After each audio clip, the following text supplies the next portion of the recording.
Welcome to another episode of the show where we interview the storytellers, the hustlers, and the outcasts of the world. This is part 3 of episode 15, a 3-part interview series on COVID-19. And if you guys have been listening so far to part 1 and 2, you know that there's a lot of takeaways from this, a lot of great perspectives. Today's episode is going to be with one of my friends and former clients, Pippa. And Pippa is from the UK, currently living in Florida. And this is the first person that I knew of that actually caught the virus. I have a list of people that I stay in contact with that I'm pretty close with, and I check on them from time to time, and Pippa is one of them. So when I checked on Pippa about a week ago or so, I was surprised to learn that she caught the virus. When I found that out, I was a little shocked. I told her, I said, I want to get you on the podcast, if it's okay with you, if you're feeling up to it, because I think you can really get through to people. And your experience, being that you're coming out of a 14-day quarantine after catching it, I think it's going to be very valuable for a lot of people to actually hear your story. So without any further ado, this is Pippa, and we're calling her a COVID-19 survivor. Part 3, episode 15.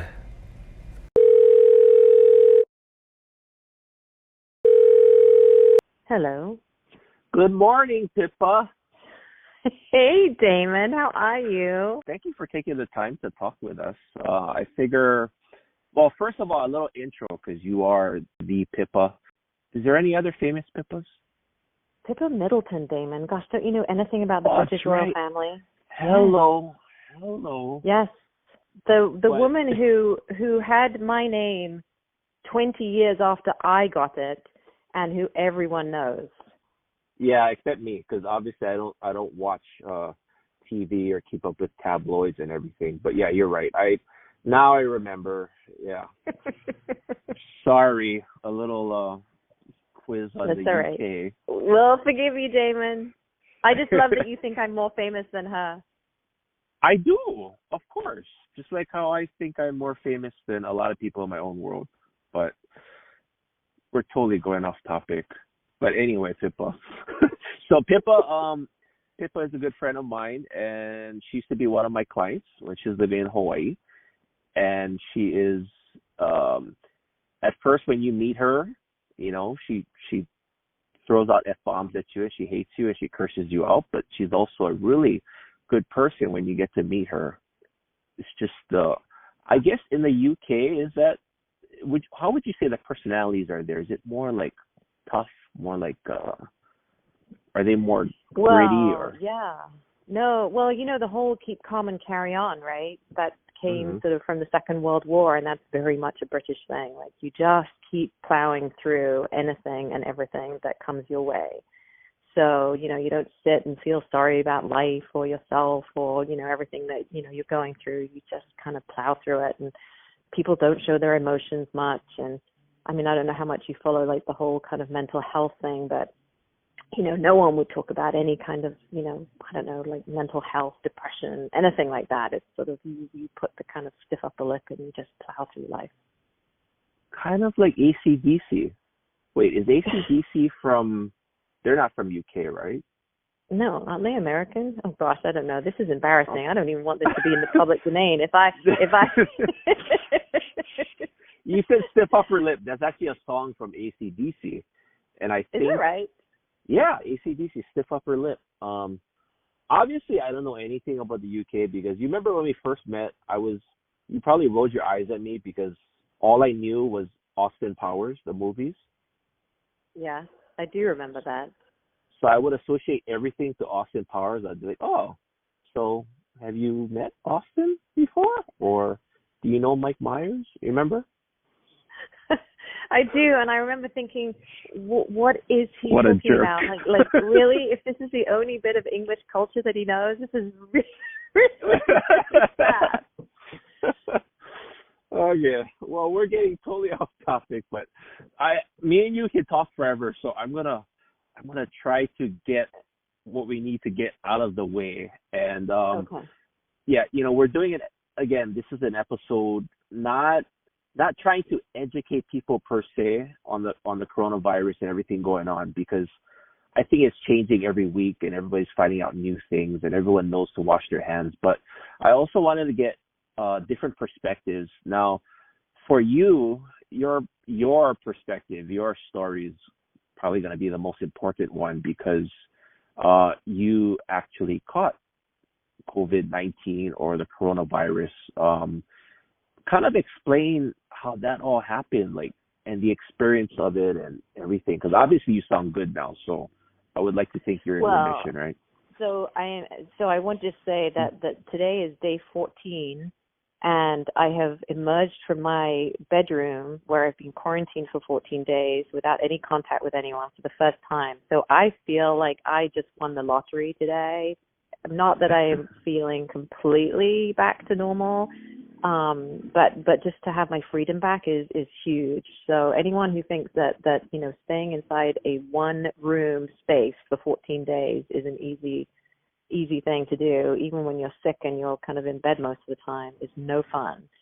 But where I caught it was actually on a trip to the UK. As you know, Damon, my kids are at school in England, and I travel to England a lot to visit them.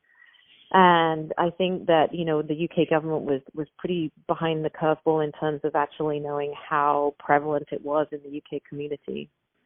I came back from England, and within 3 days, I was starting to show symptoms. I had a fever, I had night sweats, I had a really dry cough that just it just was very persistent. I had just a raging headache. And then other symptoms that followed on, throughout the course of the week or 2 weeks. I lost my sense of taste. I lost my sense of smell, odd things like that, but followed very much a kind of, a standard timeline. Like they say, for the most part, and obviously this is a generalization, but for the most part, people, start to show symptoms 5 to 6 days after exposure, or after they actually, come into contact with the virus. And then it follows a sort of a very predictable 2-week schedule. And I kind of followed that very, I don't know, it just seemed like it was textbook. So yes, but I got it in England, and I brought it back here to the States. I live now in Florida. I contacted my doctor, and even though he said, yep, sounds like you've got it, I couldn't get testing. And so it's only been yesterday, the last 24 hours, that I was actually able to access a test, which I have not had the results from yet.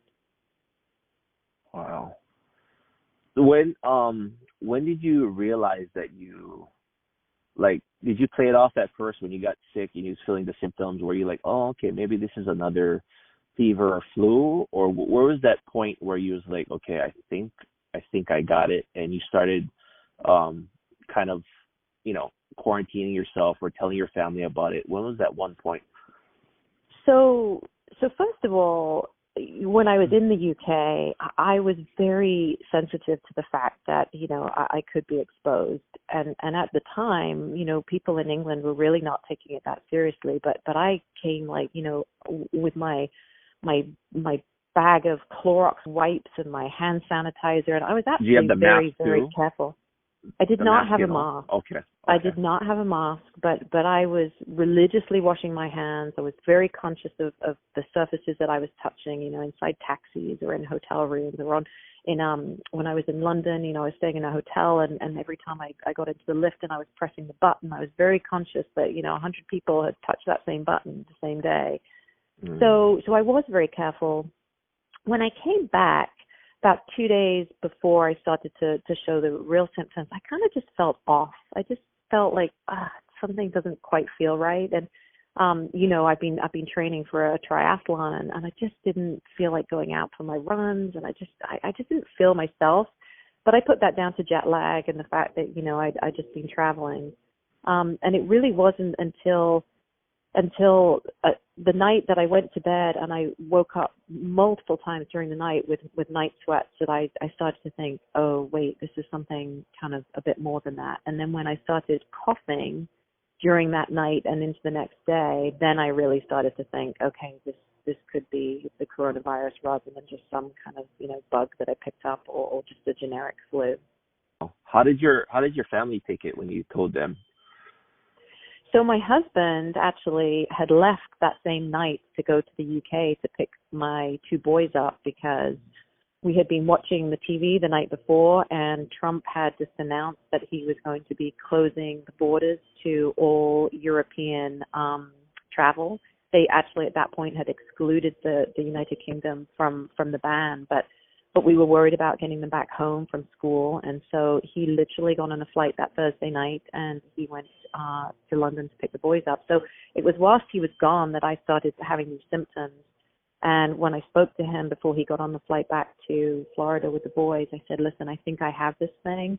I'm in our bedroom. I'm going to shut the door, and I don't want you to, come in or to let the boys in. So it was great timing on the one hand. And, it just allowed me. And also at that point, I was able to get up, and I wasn't so bedridden that I got up. I disinfected the whole house, Damon. I mean, I went around with my antibacterial spray. I washed down like the countertops. I disinfected the TV remotes, like anything that I had touched, all the kitchen cupboard handles, all the door handles throughout the house, anything that I had touched, I disinfected. And so far, touch wood, none of them have come down with any symptoms. So I think we did a pretty good job of isolating myself and keeping them kind of, removed from it. But you have to be really, really careful. Yeah, so it's not like you played it off. It's not like, even though the UK's theme song, from what I understand, is Stiff Upper Lip, right? Correct? Yeah. Stiff upper. Yeah. But and this is, okay, so, you're talking to someone that caught it and actually was very, very careful. Now, you sanitize things, like you said, you were very aware of it, very aware of buttons and how much people, touch it. Now, this is for a person that was very aware and very careful, but how do you feel like about those, there's a lot of the younger people that are, they're not taking it serious, or those people that are saying, oh, it's just the flu. Like, what would you tell them for those who are purposely ignoring it? Well, first of all, I would say this is not the flu. This is a really nasty virus, and I had a very mild version of it, and I've been really sick, and I've been miserable for actually the second week, ironically, was worse than the first, and that again is like sort of a textbook kind of case, but it's difficult to breathe. You get to a point in probably the morning after that first night, I woke up and I felt like someone was just pressing down on my chest, and it was hard to breathe, and I wasn't doing, a lot of physical exercise. So for those people that think it's just a regular flu, or, it's not going to impact them, I would say, even if you don't end up in a hospital on a respirator, or on a ventilator because, you got major respiratory issues, this is not something that I would, say you should assume that you're going to be fine if you catch it, especially, young people. We've had here in the last week, it's been spring break, and a lot of people come to Florida for spring break, especially, kids at college. And we've had a lot of headlines here about people that, just want to keep partying and, don't want this to ruin their spring break or their holidays. And it's tough watching that when you're lying in bed gasping for breath and trying to breathe, because I think it's too easy for people to pass this off as being something that old people will catch and old people will die from. But I think we should all assume that we're all have the potential to catch it or to be exposed to it, and then to expose the rest of our families to it. And I don't think anyone should assume that they're going to be fine. And I think what a lot of people don't know is Pippa is in really good shape. I mean, out of all the clients I've trained, like, you are definitely at the top of the list. I mean, you're a runner, you do triathlons. Again, you were training for a half Ironman in Kona, so you're in really good shape. You're always active. And,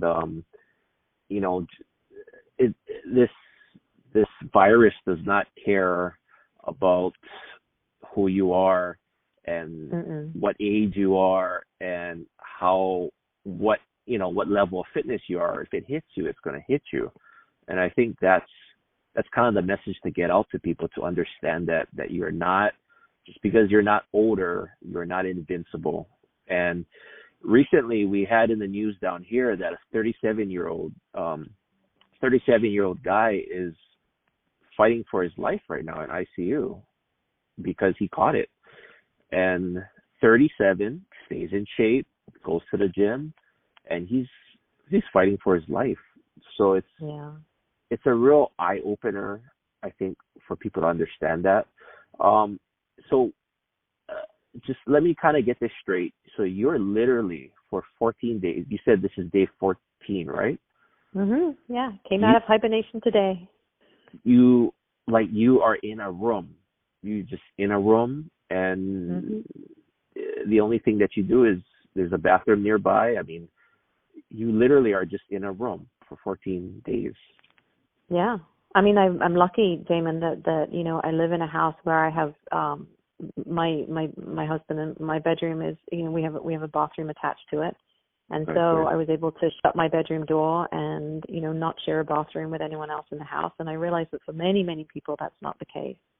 And I think, again, just thinking about how easy it is for this to be transmitted, from people. I mean, we were really careful about like, I didn't touch the doorknobs on the door. Like, my husband would open the door, he would put food inside the room for me, and then he would close the door. But I didn't touch any of the doorknobs inside or outside the room, so that we knew that there was absolutely no contamination from that. And then he was really careful when he, took plates or anything that I'd used back into the kitchen. He would put them straight into the dishwasher. He would open the dishwasher door before he came into my room to pick up the dirty plates.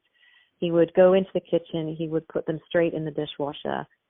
He would put the dishwasher on, and he would immediately wash his hands before he, closed the dishwasher door or anything. And he was really, really careful, and did not, come down with any symptoms. So clearly, just thinking about what germs you have on your hands, what you're touching, and how that can, potentially transmit to other people, I think is really important. Jeez.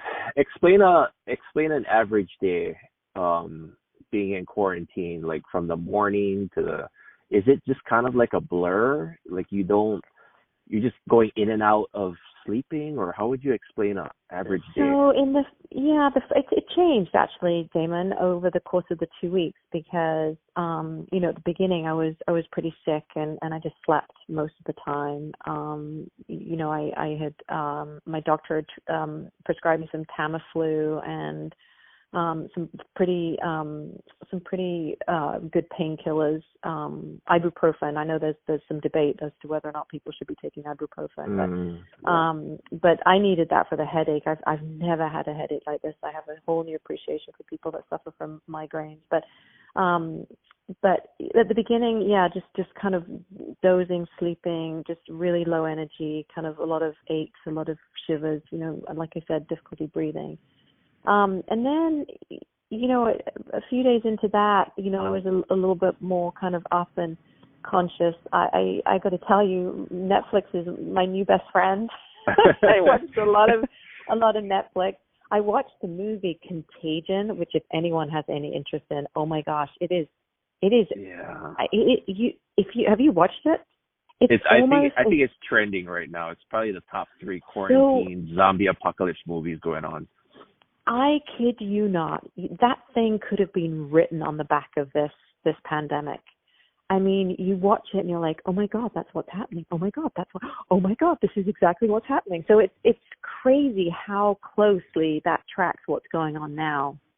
And I don't know when that came out, but it was, several years ago. So the idea that people were aware that this could happen and even made a movie about it is extraordinary to me. But then, you read articles from pandemic, kind of gurus across the world, and they were all like, yeah, hello, we were all telling you guys that we should be expecting something like this. So anyway, But yes, I watched a lot of Netflix, a lot of movies. I watched, somebody got me onto a TV series called The Marvelous Mrs. Maisel, and I binge watched that whole thing, 3 entire seasons. there was a period I became kind of obsessive about looking at the news and, how many cases have we got in Florida and how many people have died. And I tried actually after a while just not to read that because it's pretty depressing, looking at what's happening and more depressing, I have to say, reading about the people who are not taking it seriously and who don't think that this is a big deal. And when I look at, I'm English, right? So I'm very focused on what's happening in Europe. And when I look at how many people have died in Italy, I just think, how can people not take this seriously and not think that this is coming, to the shores of the United States, which now it is. But 2 weeks ago when I got sick, people were not really thinking that it was going to be a big deal here. And so, anyway, it's coming. It's coming everywhere. No one is going to be immune from this. And especially, places, like Hawaii too, that have a lot of people coming in from abroad, right? I mean, you've got plane loads of people coming in from all over the world. And there are apps online, which I find fascinating. They actually show the spread of the virus and the kind of travel, really. It's all about the travel and how people, manage to spread it so quickly and so easily because of the amount of travel that we do in our day and age. My husband's been researching the Spanish flu back in 1918, and I remember that. back in 1918, we didn't have the kind of global travel that we have now, right? I mean, people were really just it was really just mostly ships and things. But that managed to spread extraordinarily quickly. And if you kind of multiply that by, all the planes that we have, globally interconnected throughout the entire, world, you start to realize how many people have carried and transmitted this thing, everywhere. It must have freaked you out a little bit too, because with your job and your situation with your family and everything, you're always traveling. How often do you travel? Before this happened, how often would you say every month you traveled? Oh, I was on a transatlantic flight probably every 2 weeks. So yeah, and that's not counting all the domestic flights that I would do, and I've become people used to look at me oddly, Damon, because I'm the crazy lady that wipes my tray down with a wet one when I get on my flight. Now I don't do my whole seat and everything, but I do wipe my tray down because I've seen the people cleaning the planes and I don't think they do a very good job of it. So I know there must be, a lot of, germs. So, the idea that so many people are traveling on these planes and passing these germs around, it's it's not surprising so many people are getting sick, especially people that that travel a lot. Yeah, I think this whole situation kind of makes you question your mortality and what if it was to happen, for me, I don't know. Well, me, I can be overly sensitive, and sometimes my mom said that I was supposed to have been a girl. I don't know if you know that, but you had what? I was supposed to have been a girl originally because she has 3 boys. Aww. Yeah, so I do have a female side of me that's really has sensitive feelings, and I do get hurt and whatever. But this whole situation, I'm thinking, okay, what if I get it? What if I don't make it? All this stuff, and but I was prepared because I'm the kind of guy where I've watched a lot of zombie apocalypse movies. I watched The Walking Dead and all these movies that have warned us over the years that something might happen. And so I know that sounds stupid, but those movies actually made me think, you know what, this could happen. And yeah, we should take it seriously. But was there any one time during the 14 days that you kind of, I know you're positive Pippa. There's a reason why those two names rhyme together. But was there ever a time where, you kind of just got depressed and you was thinking, okay, what if I don't beat this, or how about my kids, or, we can't even hug or kiss our parents? Was there any emotions there that kind of affected you? Yeah, no, there've been a lot of emotions in this 2-week kind of journey. Actually, I will say the first emotion that I had was before I even got sick. I had landed from London, and it was the Thursday. So Thursday night was the night that I got sick. During the day on Thursday, I knew that Eric was leaving that night to go pick the boys up from England, right? So I knew that we would need food because I have 2 teenage boys. They inhale food.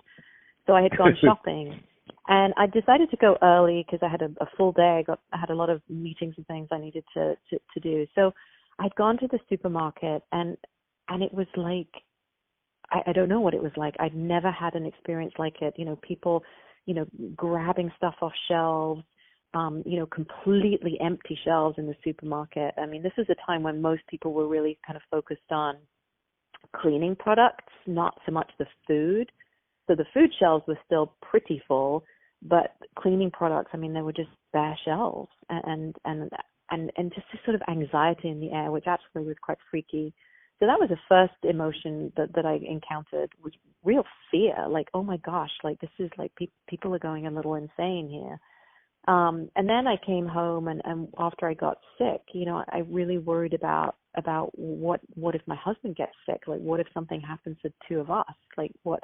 And I actually, said to my husband, like, do we have like all of our wills?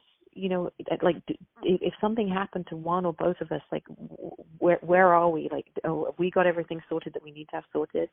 And my husband deals with, all of that kind of finance stuff, and so he actually kind of wrote me this whole thing on, like, here's what you're going to do if I die, and it was a horrible thing to think about, and I mean, I'm not suggesting for a second that everyone should, all go out and assume they're going to catch this thing and not survive it. But I do think that when you come so close to something that could potentially be very,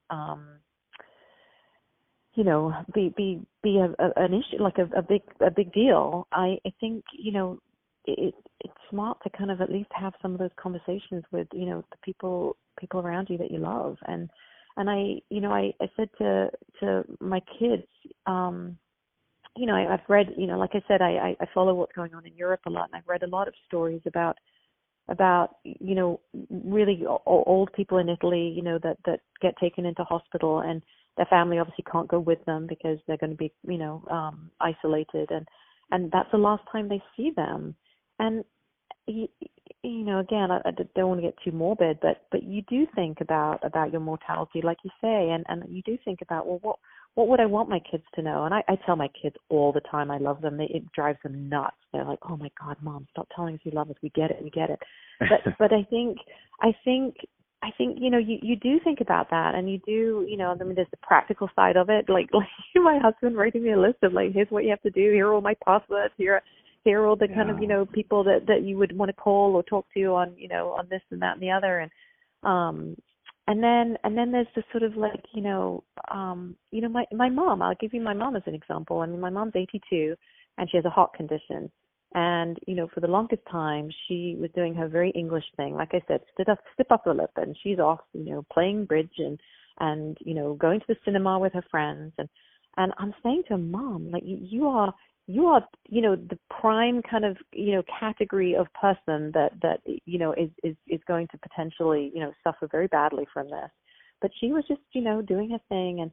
And, I haven't had a great relationship with my mom over the years, but there was a point at which I said, you need to stop going out, and you need to stop, being among all these people, because, if you die, that's kind of, I mean, it just, yes, you think about these things. It's a horrible thing to say, but you think about them, and you really sort of think about, I don't know.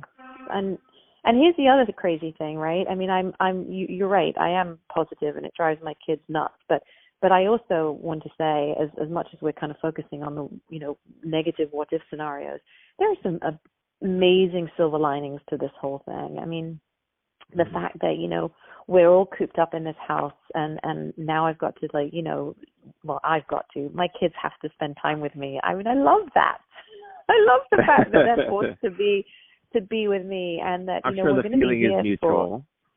No, they're all like doing lots of teenage eye rolls, but the fact that we've got this time, I intend to make it count, and I really intend to use this time to spend with my kids and be together as a family. My husband's being quarantined because of me, so he's been working from home, and he's encouraged his team at work to also be working from home and not to expose themselves unnecessarily. So we've all been together, and it's been actually kind of today we've all been together really, but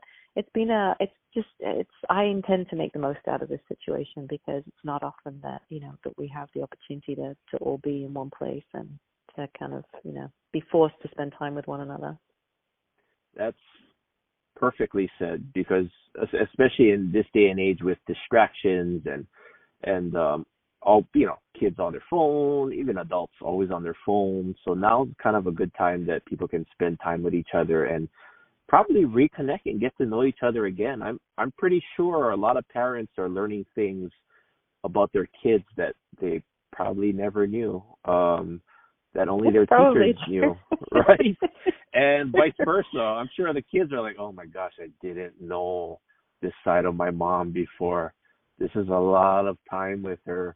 But I think it's a time to be careful and aware, but also it's a time to kind of take advantage of it and build that bond again. And who knows? There's probably a lot of couples and married couples that are kind of bonding again over this, and they're getting to know each other, right? I hope so. I mean, I hope, how statistics always come out at the end of these sort of things, and they'll like say, I don't know, like, do you remember after the war, there was that huge kind of, influx of kids being born when all those soldiers came back from the front lines. Right. And what I really hope is that this is not like where we read the statistics in, a year's time and actually, divorces spiked by, 50% or something. But no, and what else, for as much as we kind of, I particularly, I hate seeing my kids on their computers playing their games, but I have come to really appreciate the technology that we have. I FaceTime my mom every day.